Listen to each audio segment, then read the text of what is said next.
Alors salut et bienvenue à toi. Dans cette vidéo, tu vas le voir, un petit peu particulière. Aujourd'hui, exceptionnellement, on va pas parler spécifiquement de technique 3D, mais on va parler d'un sujet qui me tient énormément à cœur et qui est au cœur finalement de ce que je fais avec cette chaîne et de ce que je fais quasiment tous les jours aujourd'hui, c'est l'éducation. Et ouais, cette chaîne en fait, c'est bien une chaîne d'éducation en 3D en particulier, mais là on va parler d'éducation et on a pas mal de choses à mettre au clair.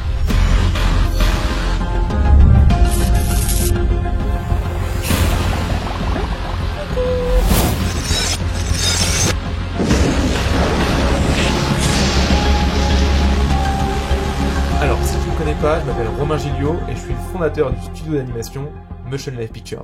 Je suis aussi le créateur d'une école en ligne de 3D qui s'appelle H3D2. Tu peux avoir plus d'infos dessus, juste en haut à droite. Alors, comme j'ai dit en intro, j'ai envie de te parler de l'éducation en général. Je vais évidemment à la fin concrétiser sur la 3D, mais je pense qu'il y a pas mal de bases à remettre en place. Il y a énormément de problèmes aujourd'hui avec notre système éducatif, pas mal de choses qui me rendent fou. Alors évidemment, c'est facile de critiquer, mais c'est beaucoup moins facile de trouver des solutions. Donc ce que je te propose à la fin de cette vidéo, c'est de réfléchir ensemble à des potentielles solutions et te proposer des éléments de possibles réflexions sur lesquelles tu pourras creuser et chercher des solutions à ça. Tu vas voir, ça va, je pense, être intéressant. Alors, commençons par le tout début. Faisons un bilan, si je puis dire, de l'éducation en général, l'éducation française. Déjà, je pense qu'il faut vraiment se remettre en place sur à quoi ça sert l'éducation, à quoi ça sert, pourquoi on éduque les gens, en fait, hein, clairement, et pourquoi c'est si important que ça. Il faut vraiment se rendre compte que l'éducation, c'est la base, mais vraiment la base fondamentale de toute notre société. Peu importe sur quoi on éduque les gens, sans éducation, il n'y a rien. Sans éducation, tu construis pas de maison, tu fais pas de chauffage, tu peux pas apprendre à faire à manger, tu ne peux rien faire. D'accord? Et je parle vraiment de l'éducation au sens large. Donc, l'éducation scolaire, mais aussi l'éducation d'un parent vers un enfant, l'éducation en supérieur, l'éducation tout au long de sa vie, etc. Peu importe. Si tu n'as pas d'éducation, tu n'as rien, puisque c'est le process qu'on utilise pour transférer des connaissances et du savoir. Et c'est ce process-là qui nous permet d'évoluer en tant qu'espèce. D'accord? Sans ça, on n'a pas de maison, on n'a pas d'ordi, je peux pas faire cette vidéo. Rien ne fonctionne, en fait, sans ça. Rien. D'accord? Donc, c'est pour te dire à quel point déjà, l'éducation, c'est fondamentalement ultra important pour la survie de notre espèce. Et ça, je veux vraiment que tu l'intègres. Et je pense que ça, on le dit pas assez à quel point l'éducation, c'est primordial et important. Et justement par rapport à ça, c'est pour ça que je fais cette vidéo, pour un truc si primordial et important, je trouve qu'on en parle très peu et je trouve qu'elle va très mal. Alors, on va faire un point déjà sur pourquoi elle va très mal. Le premier point, c'est le système. Le système d'éducation aujourd'hui est niqué, pété, à chier. C'est de la merde en boîte. Alors, je vais t'expliquer évidemment pourquoi ça sert à rien de dire ça juste dans le vent. Tout fonctionne dans l'éducation avec la technique du bâton.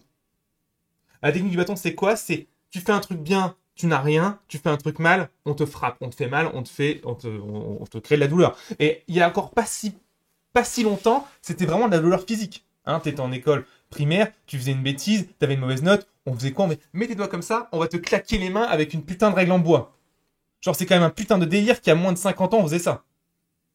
Et aujourd'hui, c'est encore pareil. Sauf que c'est de la douleur qui est psychologique. C'est quoi la douleur psychologique? Bah, si tu travailles mal, t'auras une mauvaise note.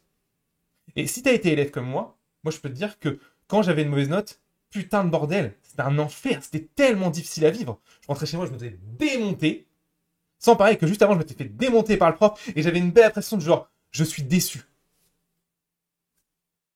Genre, comment aujourd'hui on peut trouver ça acceptable dans notre société de faire vivre ça à un enfant régulièrement?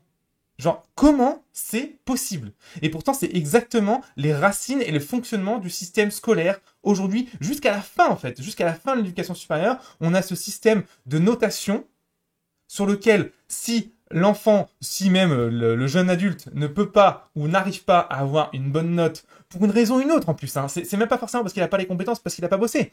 Des fois, c'est juste parce que le prof l'aime pas, il veut le saquer. On va en parler après. Et ben, on se retrouve avec une mauvaise note, donc une punition, et un je suis déçu. Est-ce que tu penses vraiment aujourd'hui, concrètement, que c'est la meilleure manière d'apprendre une compétence à quelqu'un?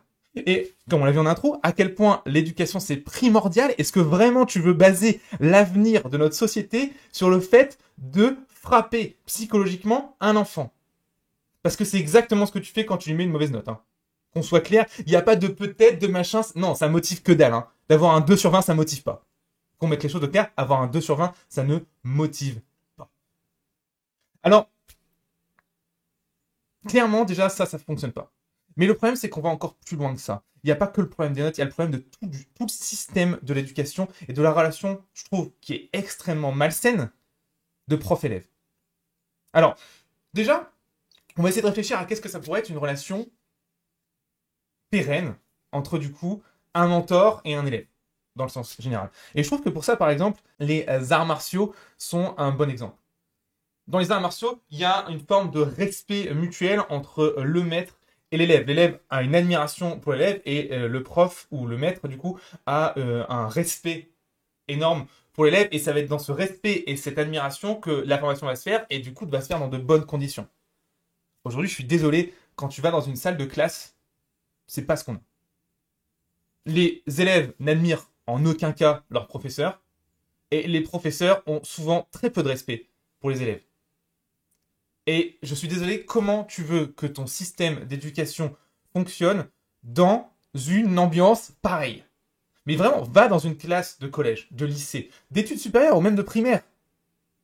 Ça n'existe pas. Ça n'existe plus. Je ne sais pas si ça existe un jour, mais en tout cas, moi je peux te dire que dans mes 20 ans, 22, je crois, 22 ans d'éducation, ah non, du coup, de 3 ans, de 1 à 3 ans, je sais pas l'école. Donc dans mes 19, 18, 20, ouais, dans mes 20, 21, non, ouais, 21 ans, du coup, 4 ans derrière, ouais. Dans les 21 ans d'éducation, jamais j'ai été dans un cours où les élèves avaient une admiration pour le professeur qui était en face d'eux et le professeur avait du respect profond pour les élèves qui étaient en face de lui. Allez, ça m'est arrivé une fois, je pense, une ou deux fois. Dans toute ma scolarité, une ou deux fois, sur tous les professeurs que j'ai vus, tu te rends compte à quel point c'est dramatique. En tout cas, moi, je trouve ça complètement dramatique. Et ça, le problème, c'est que ça, pour le coup, parce que je vais en parler, c'est pas la faute des professeurs, ni la faute des élèves. C'est la faute de la culture qu'on a mis en place là-dedans.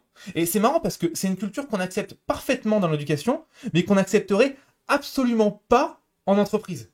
Genre, je suis désolé, mais genre, tu prends aujourd'hui un employé, tu lui dis, mets tes mains, je vais te taper avec une règle en bois, tu vas en prison. D'accord. Et on faisait encore ça il n'y a pas si longtemps que ça, hein, mais même, tu fais le dixième de ce qu'on fait subir à un élève aujourd'hui à un employé, le manager ou le patron va au prud'homme, pardon. Mais genre, direct, il n'y a même pas de question à se poser. Et pourtant, on trouve ça totalement normal, c'est acceptable, il n'y a pas de souci. Genre, on peut prendre un élève par le callback et le foutre au coin. Mais genre, mais putain de bordel de merde. Foutre un élève au coin. Et imagine faire ça à un employé. Genre, tu prends un employé, tu fais un an, t'as été pas content, tu vas aller au coin. Genre, pareil, ça va au prud'homme, mais direct. Et ça, c'est totalement normal. Mais où est-ce qu'on est? Et encore, si ton gamin, il a 3 ans, à la limite. Mais moi, j'ai vu des gens aller au coin en 6ème. Mais c'est un délire. Le gamin, il a 11 ans, il n'y en a pas 3. D'accord? Ça n'a aucun sens d'aller envoyer un élève au coin. Et encore, il n'y a pas que ça. Genre, le système du bonnet d'âne et tout. On pourrait dire, mais non, le bonnet d'âne, ça n'existe plus. Mais bien sûr que si, le bonnet d'âne, ça existe toujours. C'est juste que c'est déguisé, c'est différent. Mais genre, moi, je me souviens quand j'étais en primaire, je pense que ça a encore existé, tu faisais passer les élèves pour faire des poésies devant la classe. Tu l'apprenais pas. Le prof, il se fout de ta gueule devant tous les élèves. Ah putain, c'est pas un bonnet d'âne, ça, c'est quoi? C'est exactement la même chose. C'est de l'humiliation sur un élève devant toute la classe. Mais t'imagines à quel point c'est difficile à vivre. Et ça, pareil, qu'on soit clair, le dixième de ça, dans un environnement professionnel comme une entreprise, ça part au prud'homme, c'est inacceptable. Mais pourtant, on l'accepte pour nos enfants. Et pour le futur de la société, pour les gens qu'on éduque, on accepte de leur faire vivre ça. Je comprends pas. Personnellement, moi, mes années d'éducation, ça a été aujourd'hui les pires de ma vie. Mais alors vraiment, sans aucun doute. Toutes mes années d'éducation, ça a été les années les plus difficiles que j'ai eu à vivre de ma vie. Et pourtant, aujourd'hui, j'ai plein de problèmes. Il y a plein de choses qui se passent dans ma vie qui sont potentiellement plus ou moins difficiles à vivre. Mais ce n'est rien à côté. C'est un jour, on me dit, Romain, tu dois retourner à l'école. C'est un jour, on me dit, Romain, tu dois retourner à l'école. Ce sera bien pire que tout ce que j'ai pu vivre après mes études. Alors, là, il y a deux solutions où tu me dis, ouais, bah, c'est parce que t'as rien vécu de difficile après tes études et du coup, t'as un putain de fragile. Hmm. Ou alors, tu regardes les choses en face et tu regardes vraiment à quel point le système éducatif tel qu'il est en place aujourd'hui est malsain. Et tu fais un point, vraiment. Genre, en quoi c'est une bonne chose d'humilier un élève devant la classe? Je comprends pas. En quoi c'est une bonne chose d'avoir un système basé sur la note qui est une punition permanente et un stress permanent pour les élèves? Je comprends pas. En quoi c'est une bonne chose que je reçoive régulièrement des emails de parents d'élèves dont l'élève fait un burn-out dans l'école tellement c'est difficile, tellement les élèves, les profs, pardon, les poussent à bout, tellement le système dans l'éducation dans lequel ils sont le pousse à bout. En quoi c'est bien? Je comprends pas. Et pourtant, c'est le système dans lequel on est aujourd'hui. Et le problème, c'est que c'est pas encore une fois la faute des profs. T'inquiète, ils ont aussi leur part de responsabilité derrière, on va en parler. Mais là, c'est clairement un problème de culture. C'est un problème de. On trouve ça normal, on trouve ça acceptable. Et ça, pour moi, c'est un énorme souci. On ne devrait pas trouver normal et acceptable d'humilier un élève. Comme on ne trouve pas normal et acceptable d'humilier un adulte, en fait. Il y a un truc qui fonctionne pas. On ne devrait pas trouver normal et acceptable de torturer mentalement un élève en lui mettant des coups de bâton par la note pour lui faire apprendre des choses. Je trouve pas ça normal. Et je pense qu'on ne devrait pas trouver ça normal en fait. Et je pense qu'il y a des moyens d'adapter le système pour que l'éducation soit quelque chose qui soit plaisant pour l'enfant et pour le jeune adulte, et qu'il soit quelque chose où il y va, il est content, plutôt que chaque matin, il se lève la boule au ventre en allant à l'école parce que pour un truc qu'il sait pas encore, il va peut-être se faire engueuler, il va peut-être avoir un mot dans son carnet, peu importe. Et ça, c'est ce que je te dis, c'est pas des choses que c'est mon témoignage personnel, ce que j'ai vécu quand moi j'étais à l'école.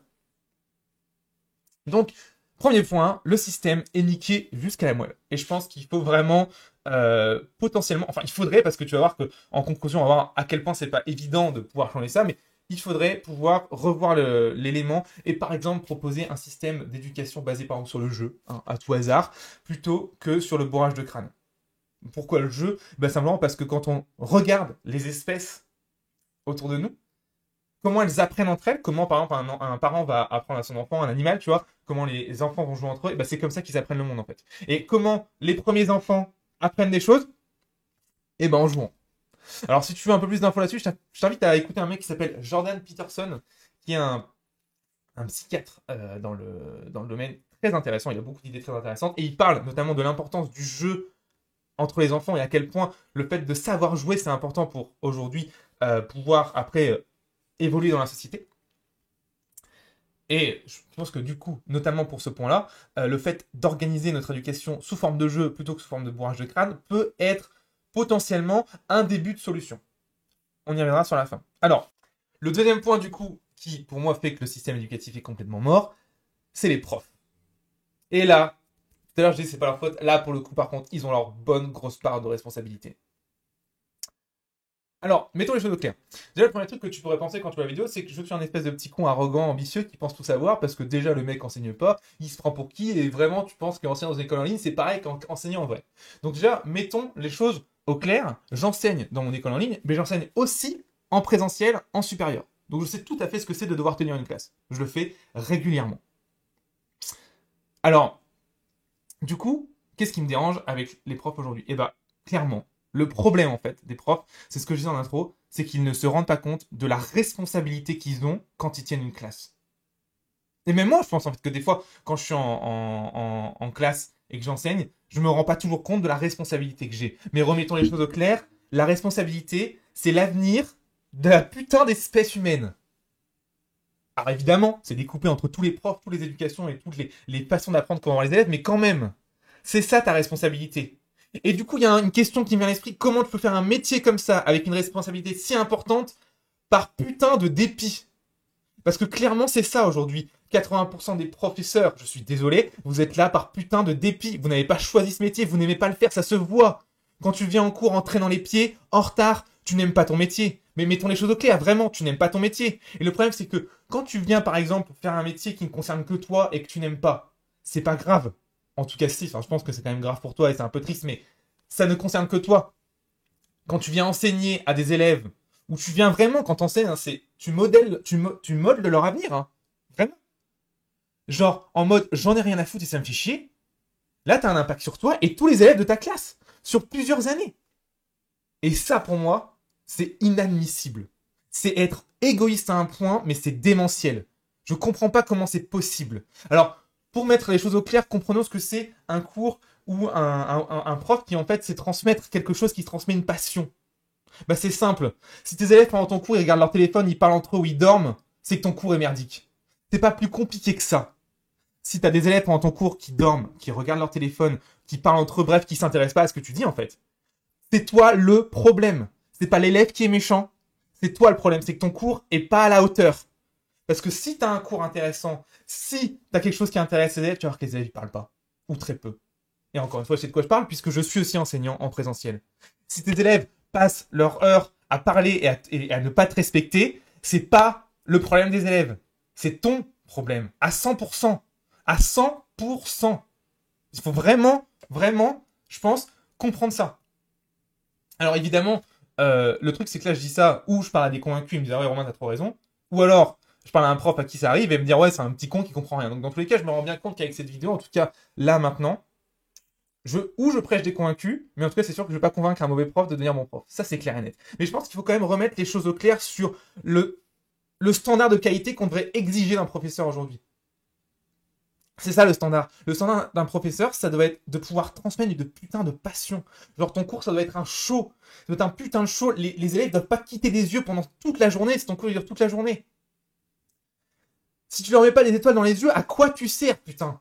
Je veux dire, aujourd'hui, être professeur, ce n'est plus juste transmettre de l'information. L'information, elle est déjà partout. D'accord? Aujourd'hui, un gamin de 10 ans, il sait utiliser un téléphone et aller sur Google. Il sait trouver l'information. Ok? Toi, ton boulot en tant que prof, c'est de leur transmettre la passion, leur transmettre des concepts, leur transmettre une idée que le futur, il est pas si pourri que ça, en fait. Le fait que si vous êtes éduqué et que ça fonctionne, peut-être qu'on va pouvoir faire des trucs cool plus tard. C'est ça ta passion en tant que prof. Tu crois vraiment que les profs de lycée, de collège, de supérieur aujourd'hui, ils font ça? Spoiler, non. Ou en tout cas, pas la majorité. Je pense que j'ai su avoir peut-être, allez, dans toute ma scolarité, 5 profs qui ont réussi à faire ça. À transmettre vraiment leur passion et genre, toute la classe est en mode, oh putain, mais c'est génial. 5 profs dans 20 ans de scolarité. Putain, mais c'est ridiculement pathétique. Et on en est là aujourd'hui. Et je veux remettre vraiment les choses au clair. La responsabilité de ça, elle revient pour le coup 100% au professeur. 100%. Et je m'inclus aussi dedans. Il y a des fois, quand je suis en cours, j'ai un élève qui regarde son téléphone. J'ai un élève qui va parler à son voisin. Je vais avoir des gens qui vont être un peu plus dissipés. Est-ce que je vais range ton téléphone? Non. Je ferme ma gueule et j'ai de réfléchir pourquoi mon cours n'intéresse pas. Qu'est-ce que j'ai mal fait? Qu'est-ce que j'ai mal présenté qui font qu'ils ont décroché? Comment je peux rattraper leur attention? C'est ça que tu dois faire en tant que prof. Et pas commencer à dire ah file-moi ton carnet ou sors de la classe. C'est d'un ridicule. C'est d'une tristesse et ça montre à quel point t'es fragile psychologiquement que tu peux même pas tenir tête à un pauvre gamin de 20 ans quoi. Mais putain mais bordel. C'est d'une tristesse. C'est pathétique. Pathétique. Et c'est ce que j'ai vécu sur 95% de mes professeurs. C'était pathétique. Dès qu'il y avait la moindre opposition sur une idée, même une question qui allait un peu trop loin pour le professeur, qu'est-ce qu'il disait? C'était au mieux tais-toi, au pire tu sors de la classe. C'était ça. C'est d'une tristesse. Ah ça c'est bien, là tu pousses l'intelligence et l'esprit critique, hein, ça c'est clair. Hein. Quand tu dis à la personne, dès qu'elle va aller dans une direction qui n'est pas la tienne, de fermer sa gueule, ah ça c'est bien, hein. C'est très bien. Et bah sache que la plupart des profs sont comme ça. De toute façon, si t'as été tout le monde qui regarde cette vidéo ou est est en école aujourd'hui ou a été à l'école. Et tu sais très bien que ce que je dis c'est vrai du coup.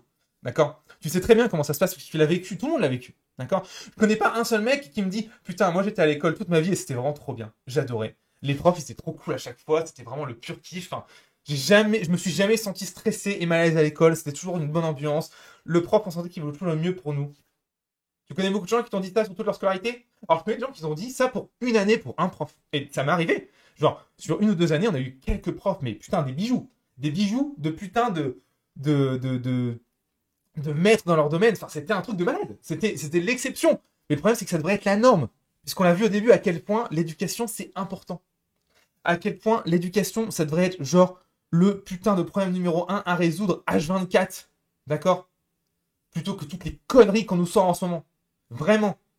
L'éducation, c'est important. Genre, je comprends pas qu'on puisse fermer des putains d'écoles pendant 3 mois à cause d'un virus. Ça me dépasse au possible. Genre, c'est impensable.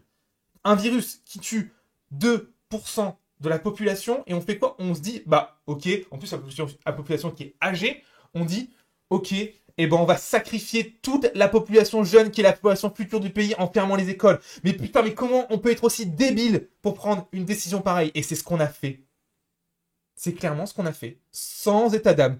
Sans problème, on ferme les écoles, il n'y a aucun souci. Le dernier truc qu'il fallait fermer. Le dernier putain de truc qu'il fallait fermer, tu l'as fait. Et bah, c'est exactement cette mentalité-là le problème. C'est qu'en fait, l'éducation, elle est remise à chaque fois au second plan, au second rang.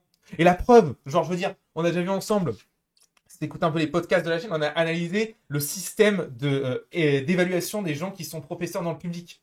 On a vu à quel point c'était ridiculement inadapté à leur métier plus tard. Je t'invite à aller voir le podcast si t'en veux plus loin. Je lis les déclarations gouvernementales de comment ça se passe et tout, et on voit à quel point ça n'a aucun sens, en fait. Voilà. Donc, c'était les deux soucis. Les deux gros problèmes pour moi qui sont dans l'éducation aujourd'hui, c'est le système, du coup, qui est fondamentalement problématique en termes de culture, en fait, clairement. Culturellement, il y a un problème. Et la non-responsabilité des professeurs envers leurs élèves. Alors, évidemment, c'est pas tout le monde pareil, d'accord? Ce que je veux bien insister là-dessus, c'est qu'il y a quelques pépites, il y a quelques personnes qui mériteraient des putains de médailles, clairement, clairement. Et j'ai eu la chance d'en connaître quand j'ai été étudiant, et j'ai eu la chance de rencontrer, et c'est ouf de discuter avec ces gens-là, et c'est ouf de se faire, du coup, éduquer par ces gens-là. Ça, c'est vraiment un truc de malade. Mais clairement, putain, c'est pas la majorité, quoi. C'est même une extrême minorité. Tout le reste, du coup, c'est clairement pour moi un énorme problème. Et je pense que la majeure partie du problème vient du fait qu'on a des profs qui sont là par dépit et non pas par passion, et des gens qui se rendent pas compte de la responsabilité qu'ils ont quand ils enseignent à une classe. T'as pas la même responsabilité quand tu enseignes à une classe que quand tu travailles dans une société. Quand tu travailles dans une société, peu importe le métier que tu fais, la seule conséquence que tu vas avoir, c'est sur les clients de la société et la société elle-même. C'est des conséquences certainement importantes. Clairement. Et tu devrais, je pense, en toute honnêteté, faire du mieux possible ton travail. Clairement, ça c'est sûr et certain. Mais clairement, c'est pas du tout la même conséquence que d'aller pourrir le futur de l'humanité, en fait. Parce que c'est ça que tu fais. Quand tu éduques mal des gens, ou quand tu les éduques pas, tu pourris leur futur. C'est ton putain de boulot de les modeler pour le monde qui, franchement, qu'on soit clair, est relativement difficile quand même à manœuvrer, hein. Qu'on se mette vraiment clair là-dessus. Et toi, tu fais quoi, hein? Et donc, ce qui leur attend, les mecs, hein, ils vont arriver dans le monde pro, c'est super difficile. Ça va être très difficile à vivre. Et toi, tu fais quoi? Au lieu de les préparer au maximum à ça pour que ce soit plus facile et qu'ils puissent trouver leur voie, t'en as rien à branler, en fait. Enfin, je dis toi. Évidemment, le professeur mauvais, c'est pas tout le monde, évidemment, tu t'en rends bien compte. Et je pense que tu m'as compris. Donc voilà, première chose. Une dernière truc, du coup, pour terminer d'illustrer ce point, c'est le principe des grèves. Genre, aujourd'hui, dans le corps médical, par exemple, qui est un corps hyper important pour la santé du pays qu'est la France, ou même n'importe quel pays d'ailleurs, bah, dans le corps médical, les élèves, j'ai du mal. Les professionnels n'ont pas le droit de faire grève. Alors, ils peuvent faire grève, ils peuvent se mettre en grève, mais ils doivent continuer à aller travailler légalement. Pareil pour le corps de police, les corps militaires, etc. Comment c'est possible que ce soit pas le cas, en fait, en éducation? Genre, comment le corps médical, qui est la santé du pays, a eu l'idée de se dire, ouais, ben non, mais on peut pas se permettre que les médecins puissent faire grève. Donc ils ont dit, c'est illégal. Mais par contre, pourquoi à ce moment-là, on s'est pas dit aussi, mais attends, mais du coup, il faut aussi que les profs, ce soit illégal de faire grève, puisque ne pas éduquer le futur du pays, c'est super grave aussi, c'est une catastrophe même. Eh ben non. Aujourd'hui, t'es un prof, tu peux faire grève et ne pas venir enseigner, et il n'y a aucun problème. Alors déjà, qu'on soit clair, si tu fais partie de ces gens-là, t'es vraiment une merde. Tu fais pitié, t'es pathétique. T'es vraiment pathétique. Genre, être égoïste à ce point d'aller servir un intérêt personnel qui est franchement sérieux la plupart du temps débile, en sacrifiant l'éducation de tes élèves. Mais putain, mais comment on peut réfléchir comme ça? Comment tu peux bien dormir la nuit après avoir fait un truc pareil? Je comprends pas. Ça me sidère. Ça me sidère à un point qui est démentiel. Déjà, alors, qu'on mette les choses au clair en tant que professeur, surtout, mais même, non, tous les professeurs, en fait, aujourd'hui, il y en a tellement peu des bons, ils sont tellement cherchés que vous avez des avantages de ouf. Moi, en tant que professeur, je me rends compte, j'ai des avantages de ouf, c'est abusé, putain, mais c'est complètement dingue. Et il y en a qui se permettent encore de faire grève. Et encore, si tu te mets en grève et tu viens enseigner, il n'y a aucun problème du coup à ce moment-là. Là, j'ai aucun souci avec ça. Tu peux tout à fait faire revendiquer tes idées. C'était le principe du free speech, le fait de pouvoir dire quand t'es pas d'accord. Très bien, il n'y a aucun souci. Tu peux même aller gueuler, il n'y a pas de souci. Tant mieux, on est là pour ça, tu en es là pour discuter. Mais par contre, putain, que tu sacrifies l'éducation de tes élèves pour ça, ça c'est pathétique. Ça c'est dégueulasse. Ça, franchement, ça fait pitié. Et pourtant, combien de profs font grève par an? Combien? Je te laisse aller voir les chiffres sur internet, tu vois, c'est démentiellement élevé par rapport à la proportion. Et même, tu sais, c'est 5%. 5% c'est déjà beaucoup trop, mais c'est beaucoup plus que ça. Enfin bref. C'était la partie un peu, tu vois, un peu rage, tu vois, un peu, à moins faut mettre les choses sur la table, c'est la merde, il faut le dire. Maintenant, ce que je te propose, du coup, c'est de réfléchir ensemble à des solutions et tu vois qu'il y en a. Heureusement, tout n'est pas aussi mauvais que ça en a l'air. C'est vrai qu'on part un peu de bas, hein, c'est clair. On est vraiment au premier ou deuxième échelon de l'échelle, max. Mais, on va voir ensemble comment on peut les gravir, ces échelons, et tu vas voir que, finalement, c'est pas si difficile. Alors, la première chose, c'est si tu me regardes en tant que prof. Alors, je vais aller assez vite parce que je sais que c'est pas le but de cette chaîne et il y a de grandes chances que si tu regardes cette chaîne, c'est que tu es plutôt dans le rôle de l'élève. D'accord? Tu as envie d'apprendre des choses, notamment de la 3D. Si tu me regardes en tant que prof, du coup, très rapidement, c'est très simple en fait. Juste sois passionné ou tu t'en vas. C'est pas compliqué en fait. Ou tu es passionné par ce que tu fais et tu te rends compte de la responsabilité que tu as et du coup, chaque putain de cours que tu fais, c'est un putain de délire, c'est un putain de show. Tu mets des étoiles dans les yeux à tes élèves et c'est ouf. Et à ce moment-là, c'est nickel. Et tu t'engages à faire ça tout le temps. Et à ce moment-là, il n'y a pas de problème, du coup, et ça va gagner. Ou alors, t'es pas passionné, et c'est pas grave. Ou alors, tu te dis, ouais, non, mais en fait, l'éducation, la transmission de savoir, c'est pas mon délire. Et tu t'arrêtes, et tu passes à autre chose. Et c'est pas grave non plus, en fait, on s'en fout. D'accord? C'est pas ça le souci. Mais c'est juste que ce qu'il faut pas faire, c'est se dire, je suis pas passionné, mais je le fais par dépit, et tant pis si ça plaît pas aux élèves, c'est pas grave. Ça, c'est grave. Du coup, si ça, c'est grave parce que t'as des grosses, graves conséquences sur l'avenir de tes élèves. C'est pas un petit truc, hein. C'est une responsabilité. Genre, je veux dire, t'enseignes un an, ou même plusieurs années à des élèves. Genre, t'as une responsabilité énorme sur comment ils vont devenir, en fait. Hein. Mais énorme, hein. Genre, c'est pas juste un petit truc, hein. L'éducation scolaire sur l'avenir d'un enfant, non, mais les conséquences que ça, c'est monstrueux, hein. C'est genre 20 à 30% de chances que la personne devienne délinquante. C'est un truc de fou. Donc, clairement, si t'as pas envie de le faire, fais-le pas. Sinon, tu vas le faire mal. Et si tu le fais mal, tu fous la vie en l'air de d'autres gens. Et ça, c'est pas cool. Enfin, je pense que tout le monde peut comprendre que c'est pas cool. Donc voilà, si t'es prof, c'est pas compliqué. Si t'es passionné, fais-le à fond. Kiffe ta life et arrange-toi pour que tes élèves aussi kiffent. En tout cas, moi, c'est ce que j'essaie de faire à chacune de mes interventions et à chaque fois que j'ai un élève en rendez-vous ou mes interventions du coup extérieures et mes enseignements en présentiel. C'est ce que j'essaie de faire. Je dis pas que j'arrive tout le temps, mais au moins, on va dire, j'ai l'objectif. Tu vois, j'essaie d'aller le plus loin possible vers ce but. Des fois, ça se passe plus ou moins bien. Des fois, j'ai une classe qui est à fond avec moi. Des fois, je sens que j'ai beaucoup plus de mal à avoir l'attention. Mais j'essaie de le faire à fond. D'accord? Je fais tout pour que ça se passe au mieux. Et ce qui est clair, c'est que j'adore ma race enseigner en présentiel. C'est une des meilleures sensations que j'ai quand je travaille. C'est un des trucs que je préfère faire. Donc, même si ça se passe pas du mieux que j'aurais espéré, le fait que déjà je kiffe enseigner, en fait, c'est déjà trop bien en fait. Déjà rien que ça en fait, ça change déjà un peu à peu près tout en fait. D'accord? Mais déjà en fait, si déjà tu fais ton cours assis, déjà il y a un problème en fait. Genre comment tu veux faire un cours assis et que les élèves sont en mode oh putain c'est trop cool. Mais non. Enfin, je veux dire quand t'es assis en fait. Il y a pas de show, il y a rien. Genre ton cours, tu dois être debout, tu dois bouger, tu dois faire des dessins, tu dois montrer ce que tu fais, tu dois parler. C'est un putain de spectacle, un bon cours en fait. Un bon cours, c'est une pièce de théâtre et genre, les élèves, ils doivent pas savoir à quoi s'attendre, ils doivent à chaque fois être repris par l'émotion. Enfin, c'est un putain de film, hein, un bon cours. Tu dois en tout cas viser ça en termes d'excellence. Je veux dire, un cours où tu viens prendre ton putain de livre et tu lis le livre, genre, c'est une catastrophe en fait. C'est pareil, hein, c'est pitié, c'est pathétique. Et même un cours où on prend le cours de la 3D, où tu t'assois devant ton écran et tu fais juste le truc sur le logiciel en expliquant où tu cliques, pareil, c'est nul. C'est pathétique. Je veux dire, des tutoriels internet existent déjà pour faire ça. D'accord? Toi, tu es en présentiel avec les élèves, tu dois leur donner plus. D'accord? Tu dois leur offrir beaucoup plus que ça.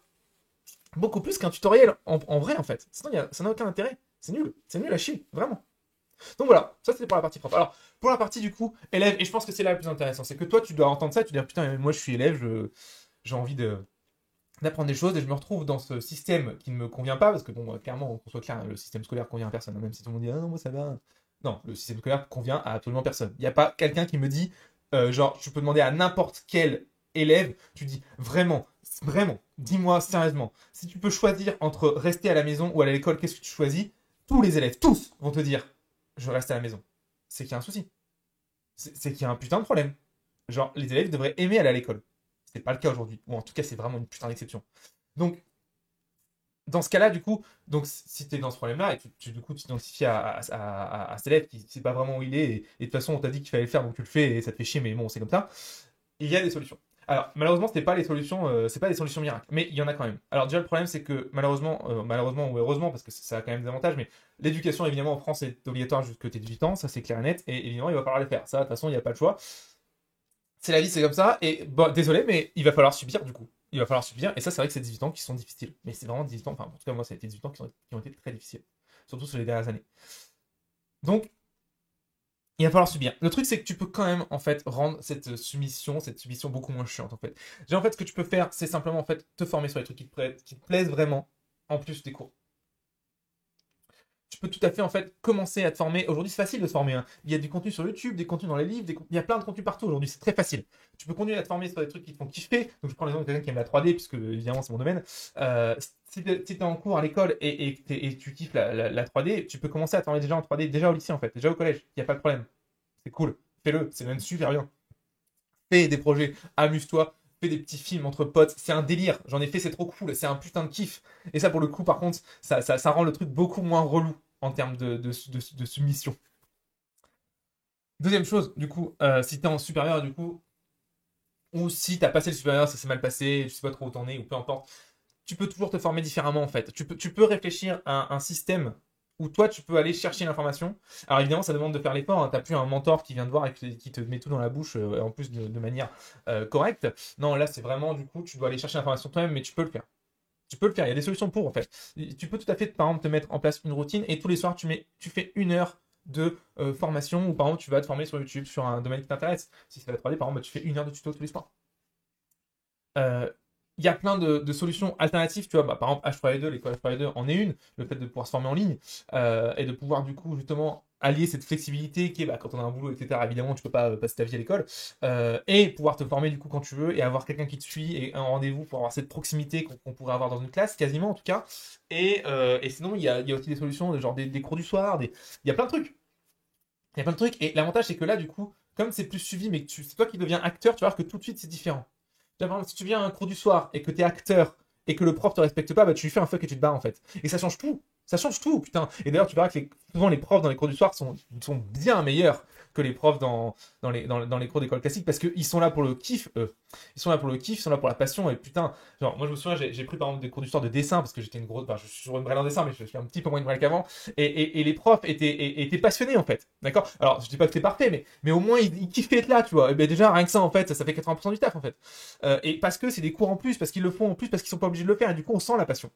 Et du coup, tu vas voir que si toi, du coup, tu prends des cours du soir, tu vas kiffer ou tu vas te former sur des gens qui font des trucs sur YouTube, etc. Parce que les gens qui font des trucs sur YouTube, à la base, pareil, c'est bénévole. Donc, ils sont en kiff, c'est une passion. Tu vas voir que tout de suite, ça change. Il y a des solutions. Alors évidemment, ça demande plus d'énergie parce qu'il faut que tu ailles chercher l'information de toi-même. C'est pas évident, hein, je m'en rends compte. C'est même pas évident du tout. Mais il faut aussi quand même se rendre compte qu'aujourd'hui, on vit dans un monde où l'information n'a jamais été aussi facilement accessible. Et du coup, c'est vraiment le moment d'en profiter. C'est vraiment d'en profiter et d'utiliser cet outil que tu as dans la main qui s'appelle un téléphone pour autre chose que d'aller sur Instagram ou sur TikTok. Et vraiment l'utiliser pour te former. Genre, t'es au chiottes, bah regarde un tuto d'un quart d'heure sur de la modélisation 3D, c'est de la 3D, pendant que t'es au chiottes. Au lieu d'aller voir Instagram. T'es dans le métro, t'as une demi-heure à killer. Regarde un tuto sur la création de personnages en 3D. Voilà. En fait, c'est facile, en plus, avec ça maintenant, de pouvoir transformer ça, parce qu'aujourd'hui, clairement, aujourd'hui, c'est un petit peu l'outil du démon, ce truc, hein, c'est le truc qui t'aspire un peu ton âme chaque jour quand tu vas 5 minutes sur Instagram et t'es j'arrive pas à m'en enlever. Transforme cet outil en un putain de sauveur. Je suis persuadé que c'est possible. En tout cas, à un certain degré. Les gens, ils aiment bien. Genre, aujourd'hui, c'est la mode, tu vois, de prendre aucune responsabilité, tu vois. Et notamment, c'est un des gros problèmes, je pense, chez les profs. C'est que c'est un élève qui fout le bordel dans la classe, évidemment, c'est la faute de l'élève, tu vois, c'est la faute du prof. Enfin, genre, je sais même pas comment on peut réfléchir à un tel point de manière débile, mais bref. Évidemment, si t'as un élève qui fout le bordel dans la classe, c'est de ta faute, puisque c'est parce que t'as pas réussi à le tenir. Enfin, je veux dire, c'est ton seul putain de boulot. Mais bref, passons. Et bah, du coup, pareil, genre, ils vont dire, les gens, ils vont dire, ah, j'ai plus le temps de rien, je passe ma vie sur mon téléphone, etc. C'est de la faute de Facebook, Instagram, de leurs algorithmes. Non, c'est pas de la faute de Facebook, d'Instagram, de leurs algorithmes. Alors, évidemment, ça joue. Hein, évidemment aussi, il faut pas non plus être débile. Ils ont été écrits pour que ce soit le plus facile possible pour toi de prendre ton temps là-dessus. Mais t'es le seul putain de responsable hein, quand t'appuies sur le bouton déverrouiller. Hein, c'est toi qui le fais, hein, avec ton pouce, hein, comme un grand. C'est tout. Hein. Donc, si tu veux arrêter de faire ça et utiliser cet outil, parce que c'est pas le démon cet outil, hein, c'est juste ce que t'en fais en fait. Si tu passes ta vie sur Instagram, TikTok à perdre ta vie là-dessus, en ce moment-là, oui, c'est le démon. Mais si par contre tu passes ta vie dessus pour te former, à regarder des tutos dès que t'as des heures perdues, dès que t'es dans le métro, dès que t'attends des machins, ça devient ton putain de sauveur cet outil. Genre, tout est accessible là-dessus. Genre, même les élèves de l'école H3D, ils peuvent regarder les cours là-dessus. Enfin, je veux dire, quand on y pense 30 secondes, genre, c'est un putain de délire quand même. De pouvoir se former aujourd'hui avec un téléphone, avec une plaque. C'est ça, c'est même pas un téléphone, une plaque, le truc. Une plaque qui tient à ta poche, que tu peux emmener partout, où tu peux te connecter au réseau et parler à tout le monde tout le temps quand tu veux. Juste une plaque. Ça a coûté, il m'a coûté 200 euros ce téléphone. Enfin, genre, tu te rends compte du délire, à quel point c'est fort et c'est puissant comme outil. Alors évidemment, quand tu utilises mal, c'est une catastrophe, mais quand tu utilises bien, putain, tu te rends compte le levier que tu peux avoir sur, du coup, ce que tu mets dans ton crâne et sur la manière dont tu peux te former. Je pense que la solution pour te former elle est là. Alors, je prends mon téléphone, mais évidemment, un ordinateur, ça marche aussi. Hein. Ça marche même mieux d'ailleurs, parce que tu peux pratiquer en même temps. Parce que le problème du téléphone, c'est que quand tu regardes un tuto, tu peux pas pratiquer en même temps, ce qui est un gros problème pour assimiler l'information. Mais c'est déjà mieux que rien. C'est déjà mieux que rien. C'est un ordi, c'est encore mieux. Bref, je pense que tu comprends l'idée. En fait, je pense que tu peux plus aujourd'hui, je pense que c'est clair et net, tu ne peux plus aujourd'hui te baser sur le système éducatif pour espérer qu'il te forme. Ça ne marchera pas.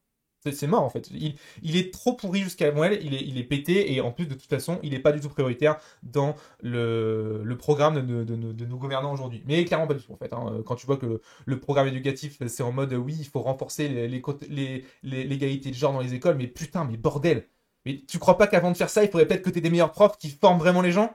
Enfin, tu crois pas qu'il y a des putains de différences de problèmes? Enfin, tu crois pas que le fait que 80% des élèves qui sortent d'école, ils se réorientent et font une dépression, tu crois pas que ça, c'est plus un problème que renforcer l'égalité de genre? Enfin, putain, mais bordel! Et pourtant, c'est les programmes des gens. Hein. Les programmes des anciennes présidentielles, c'était ça partout. Enfin bref. Du coup, clairement, tu vois bien que l'éducation, c'est pas le truc le plus important pour notre gouvernement aujourd'hui. Ça, c'est clair et net, je pense qu'on l'a bien compris. Maintenant, du coup, ce qu'il faut faire, bah, ça, il faut l'accepter, c'est comme ça. D'accord, ça va peut-être changer plus tard, mais clairement aujourd'hui, ça va pas dans la bonne direction. Par contre, ce que tu peux faire, toi, en tant qu'individu, c'est de dire, bah, ok, du coup, je vais prendre cette responsabilité à 100%, je vais plus la dédier à l'État, ok, je vais prendre cette responsabilité, pardon, à 100%, je vais me former moi-même. C'est-à-dire quoi? Ça veut dire te former, faire l'effort, prendre du temps pour, payer pour, pourquoi pas. Dans tous les cas, ça veut dire que de toute façon, personne ne va le faire à ta place. Et je pense pas que ce soit si mal que ça non plus, hein. Tu vas voir que quand tu le fais de toi-même et que c'est ta responsabilité, bizarrement, aussi ton comportement vis-à-vis de fait d'apprendre des choses est beaucoup plus positif. Et tu le vis aussi du coup beaucoup mieux plutôt que quand on te patraque à coup de massue et on te gave d'informations comme une putain de doigt et dont 95% ne servira à rien.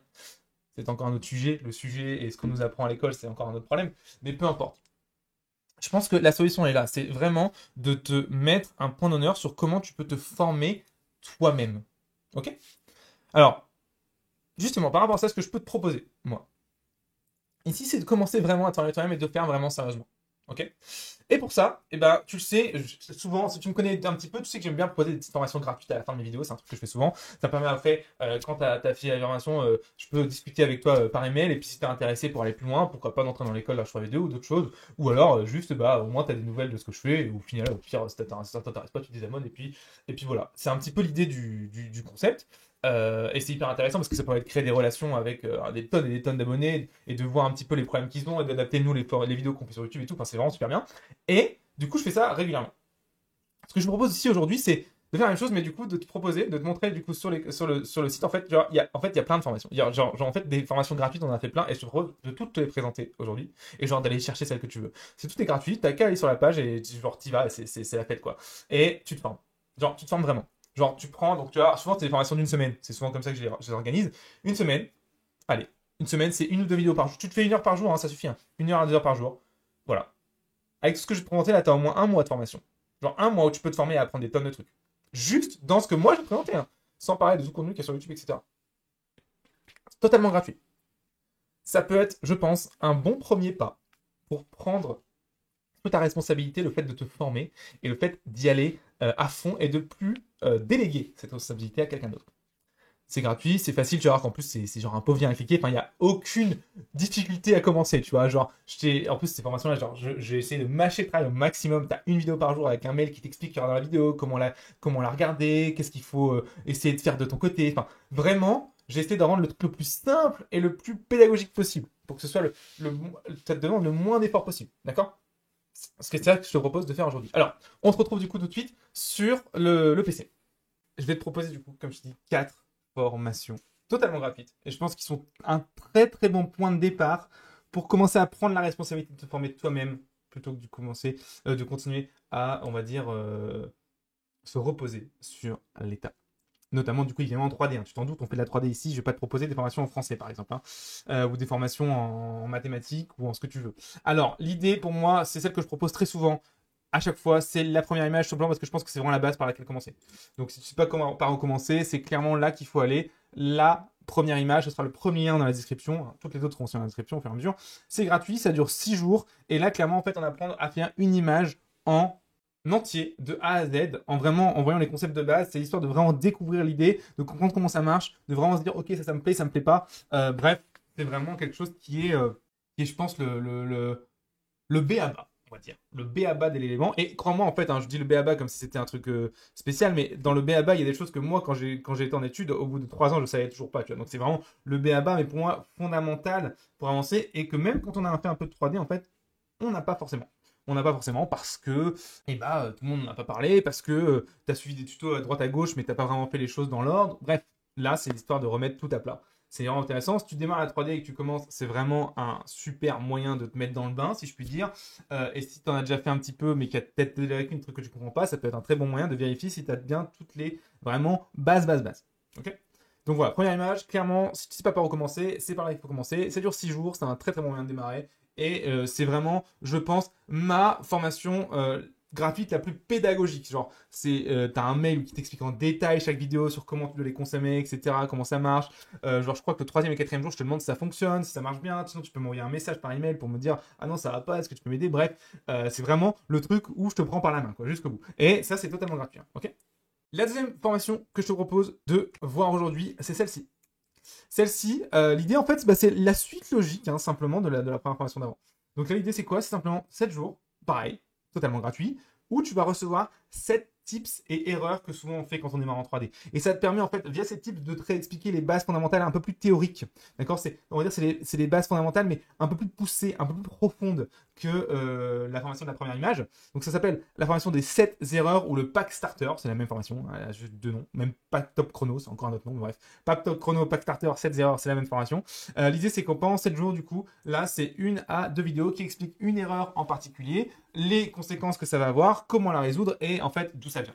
Ça permet vraiment d'être sûr de bien avoir compris les bases fondamentales en termes de théorie et de pouvoir bien comprendre du coup comment fonctionne un logiciel, du coup, comment les différents éléments parlent entre eux, etc. C'est vraiment hyper intéressant pour bien comprendre tout ça. On parle d'un truc un peu compliqué hein, comme la topologie, les compositions, les caméras, les formats d'images, etc. Mais c'est des choses qui sont indispensables à comprendre. Et tu vois qu'en fait, quand elles ne sont pas présentées en mode chiant, ça peut être très intéressant. C'est ce que je te propose dans celle-ci. Donc, si t'as la première image, tu l'as déjà faite, ou alors tu es un peu plus chaud en 3D, et ben tu peux aller sur celle-là. Clairement, c'est un bon moyen pour repartir sur des éléments un peu techniques, mais au moins sur de bonnes bases, et on reprend quand même tout de A à Z. Okay, on continue. On a du coup la formation des planètes. Alors là, pour le coup, les planètes, clairement, ça c'est la formation où là, on s'adresse à des gens qui ont compris la 3D, qui comprennent comment ça marche, mais qui sont en mode, ok, la 3D, je comprends. Par contre, quand j'ouvre mon Node Editor, alors là, je pleure. Je fais putain, mais c'est quoi ce délire? Je comprends rien. C'est un putain de délire. J'ai l'impression que c'est un autre monde.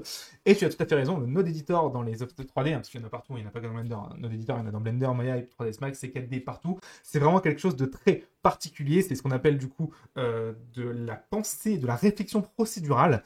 C'est pas du tout évident à mettre son crâne dessus au début et de comprendre en fait comment ça fonctionne.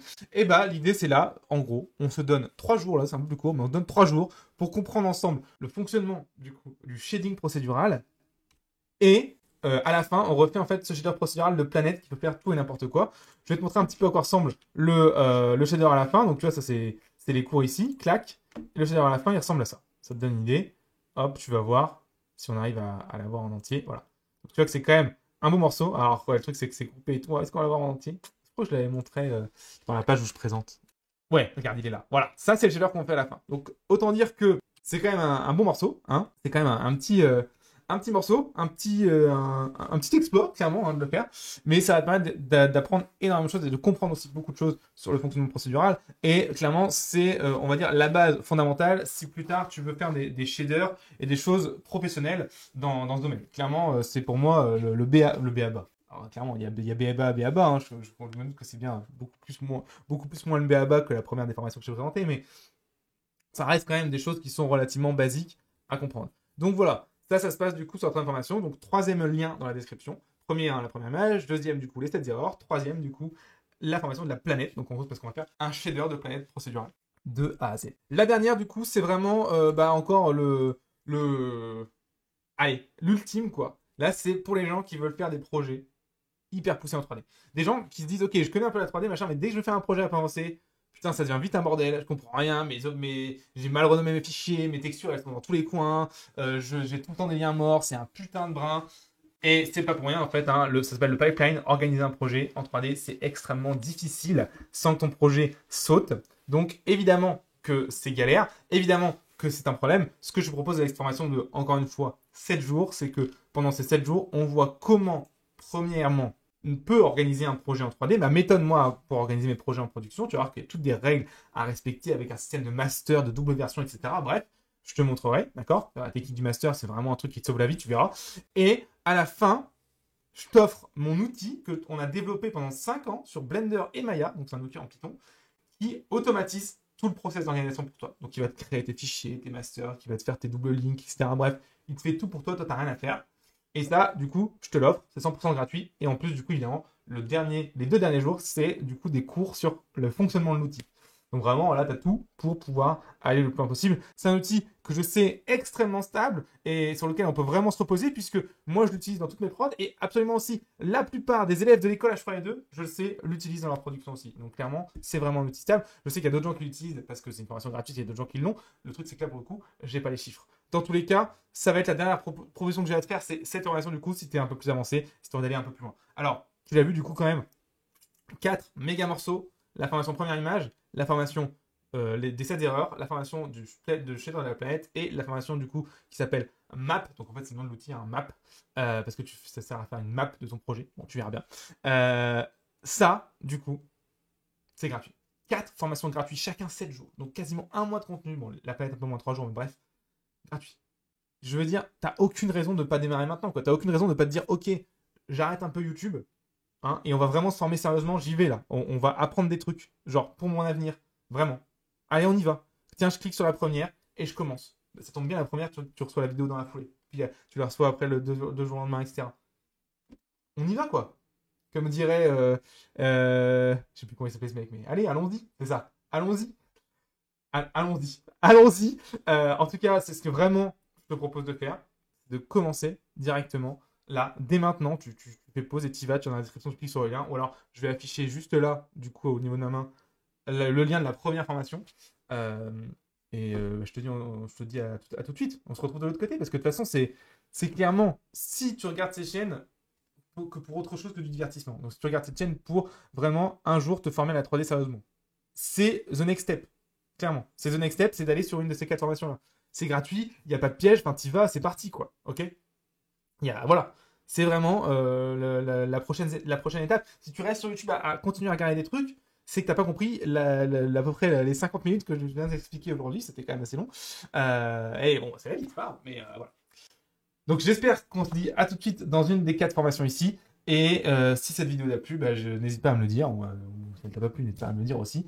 Dans tous les cas, ça va être un peu différent d'aujourd'hui. On va reprendre évidemment les tutos là qui arrivent. Il y a des trucs sur la chaîne qui arrivent vraiment qui vont être sympas. Mais j'espère en tout cas que ça aura pu t'apporter au moins quelques informations sur ce sujet qui est un peu délicat, parfois même controversé, qui est l'éducation. Mais clairement, je pense que c'était nécessaire d'en parler. Allez, ciao. N'oublie pas, hein, tu peux cliquer juste là pour arriver sur la première image et démarrer vraiment une formation concrète, spécifique, encadrée. Parce que c'est comme ça qu'on se forme en fait. Ciao.